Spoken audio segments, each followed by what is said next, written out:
Only 3% of Irish people believe they will be able to retire by the age of 55. That means that 97% of you don't believe it. But there is a statistic that should convince you that it's possible. And that statistic is that 11% of Irish people are already financially free, already have the capability to retire and live for the rest of their days on their reasonable lifestyle forevermore. Why is it then that only 3% of those who haven't reached that believe it possible by the age of 55? And I think the answer is because we don't know anything about financial matters. We're not given the education. We go through years and years of school, primary, secondary, college. Very few of us ever leave knowing anything about money. We have a tax system in Ireland that robs us at a reasonably low level. 44 grand is what you have to earn before you go into the 40% tax bracket here. So we've got a tax system that is very heavy on the individual, not so heavy on the corporations as we know, but very heavy on the individual. And then finally, we've got an investment community predominantly populated by those paid to make other people money, by those selling prepackaged products where their own profit and the profit of the institution are already enshrined in the terms and conditions. Anyone, let me say to you, anyone, no matter what your income level, can become financially free. For the high earners who we talk to most of the time, not only can you become financially free, but if you don't become financially free, there's something wrong. There's no excuse. So let's talk about FIRE. I don't mean the warm orange stuff. I mean FIRE is the acronym, which has become very popular, and that is Financial Independence, Retire Early. FIRE is a philosophy. FIRE is a destination. And like any destination, if you want to get there in as quick a time as possible, you need to plan your route. What people aren't doing is they're not planning. They're existing. They're going around in circles financially. We call it the rat race. But true financial education will help you exit the rat race and deliver the very best outcomes your circumstances will allow. Okay, so financial freedom is your destination. Financial independence and retiring earlier is your hope. Like any journey, you have to pick a destination, and in financial terms, you have to pick a number. You have to calculate your financial freedom number. And to be able to do that, you need to ask and answer 5 questions. Question number 1, what is my lifestyle income requirements? So, how much do I need? Question number 2, when will I be able to achieve this by? Last Tuesday, please, is often the answer, but let's be realistic. Question number 3, how long do I need the income for? And that's about how long you're going to inhabit the planet. Questions 4 and 5 are financial questions. What underlying growth can I assume on the assets I accumulate? And what will inflation do to my income needs? So let me give you a couple of examples. Frank is 50 years of age. He would like to be able to retire at 65. He has a 60,000 a year net income. He has a 45,000 a year expensive lifestyle, which means that Frank has 15,000 a year available to him. Frank also has 300 grand already accumulated. So in the pot, in the bag as it were, is 300 grand. That 15,000 a year, achieving a 4% a year growth, will give him financial freedom by the age of 65. Alex, on the other hand, she's 29. She has 50,000 a year in income. She has 35,000 a year in lifestyle costs, which means she too has 15,000 a year available to her. 50 grand is already accumulated in her bank account. By applying that 15,000 a year and getting the same 4% net return, Alex gets to retirement financial freedom at 53, 12 years earlier than Frank. And the reason is she starts earlier. The sooner you start, the sooner you get there. And that's where the website of For Ask About Wealth can help you, because we have a financial freedom calculator there. So you can set your destination, you can calculate your current position, and then you can draw your route map. So let's talk about how. And let's go back to Alex, the example I used earlier. If you remember, Alex is 29 years of age. She has a 50,000 a year net income. Her lifestyle costs are 35,000 a year, which means she has 15,000 a year to invest. Now, Alex has already done what I've just talked about. She's got her personal debt under control. She's got rid of that expensive debt, and she's left with this 15,000 a year to invest. Now, if Alex invests that after she pays tax, the 15,000 a year, and let's say she puts in 1,250 per month into an investment.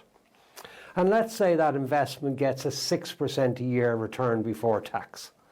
But of course, because she's investing personally, she won't keep 6% a year, she'll keep 4% a year. So the return after tax is 4% a year.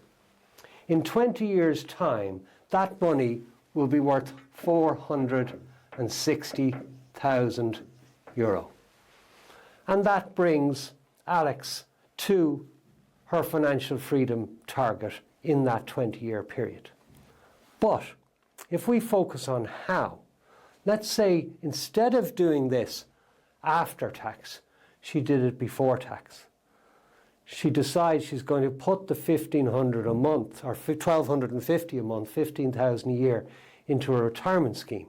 But because that retirement scheme is tax deductible, she doesn't get $1,250 a month into her pension.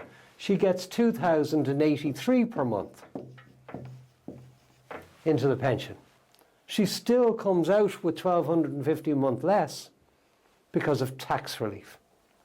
So not only does she get more, but she keeps more because the 6% a year return will be kept, because pension funds don't pay income tax, pension funds don't pay capital gains tax. So how much does that turn into over the same 20 years? €967,400. The point to make here, guys, is this is the same money invested in the same asset, producing the same return. The 110% increase is delivered by saving tax. I said you need to get your expenses under control. Tax is the greatest expense in your life. And in Alex's case, that gives her more than double the money. More importantly, perhaps for Alex, it means that earlier we said she could retire at 53. Now she can retire at 43. Well done, Alex.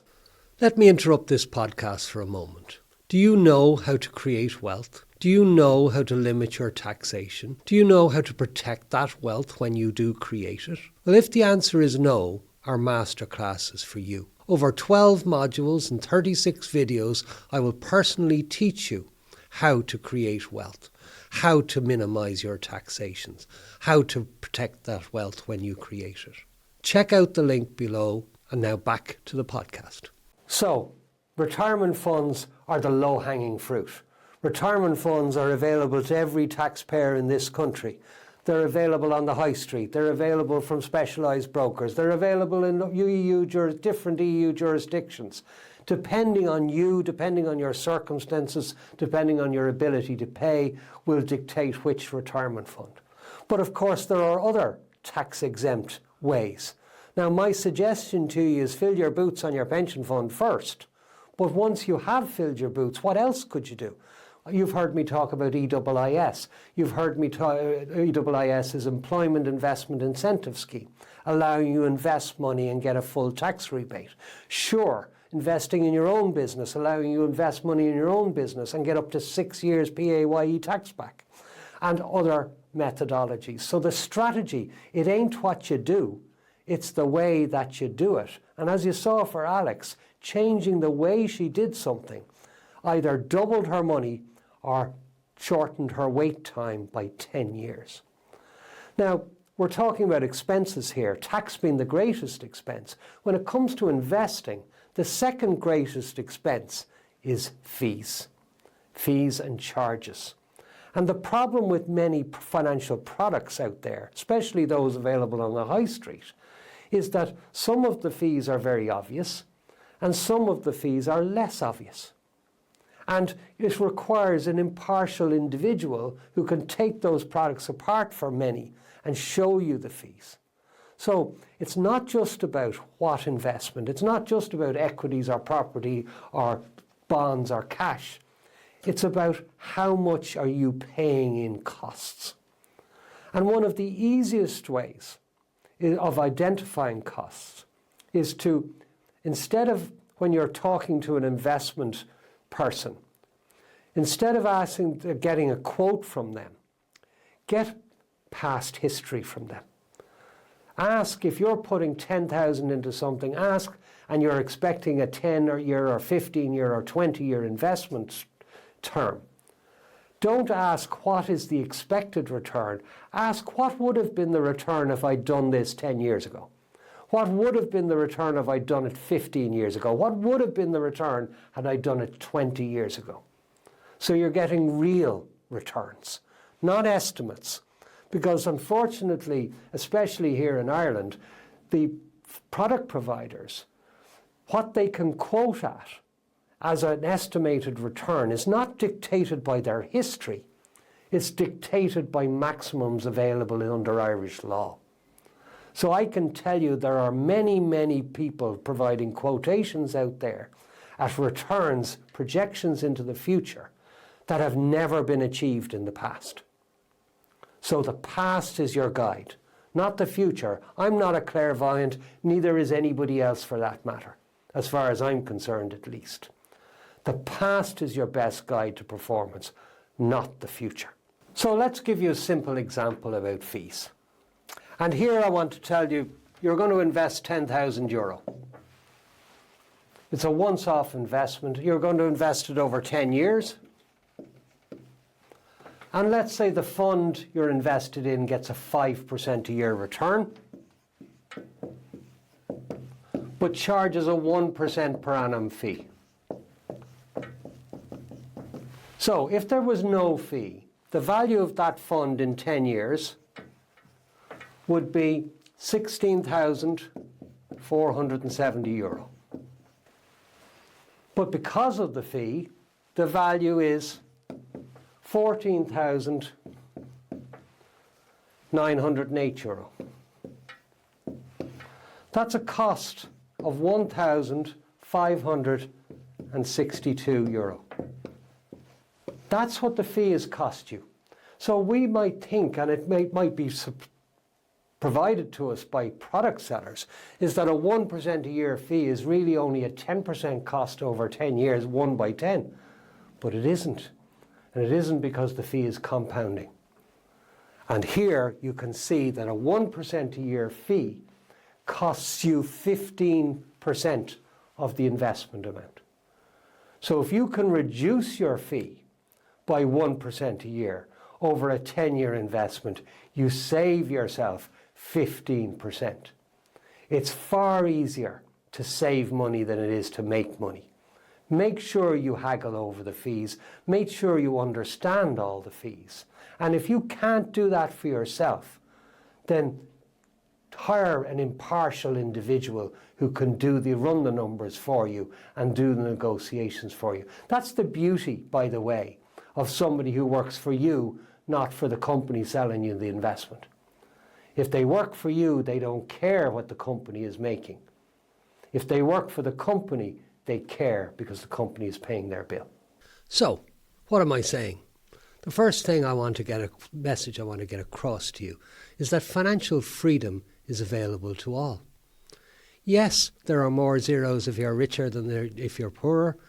Yes, there are different types of products and structures available to you, but the philosophies are the same.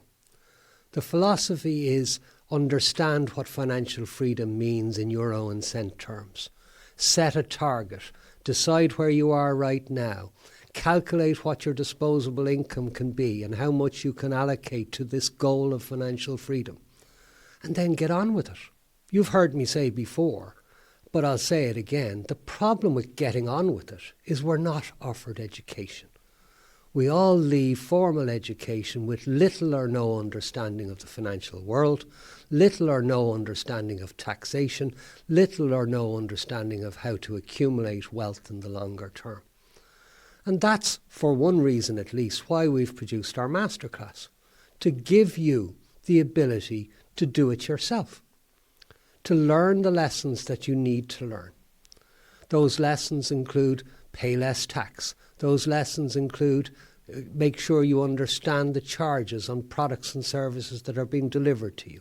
Those lessons include stop taking financial advice from those paid to make other people money. But all of those lessons, if you can master your finances, if you can gain control of your expenditure, if you can stop spending your money before you earn it, personal debt, then you have the wherewithal to start your journey. And if you have the wherewithal to start, all that it takes is time. The route to understanding financial freedom and understanding financial advice is to first of all, in essence, know the questions to ask. Here's how most of us deal with financial advisors in this world. We talk to accountants, we talk to lenders, we talk to solicitors, we talk to financial planners, and we say, I know nothing about that sort of thing, whatever you think yourself. And that would be a fine philosophy if the agenda of those people was the same agenda as yours. But it's not. The agenda of the accountant is to keep you out of prison. The agenda of the bank manager is to de-risk his bank book. The agenda of the financial salesman is to sell you product. These are not your agendas. Set your agenda, which is the financial freedom for yourself, your spouse, and your family.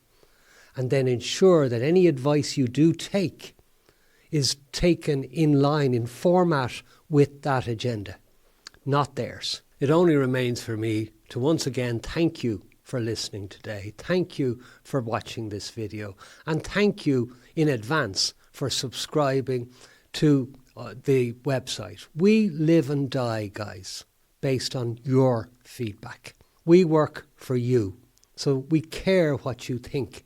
And while it's easy for me to sit here and say how great our services can be, it is far more beneficial and has far more resonance when you say how great our services can be.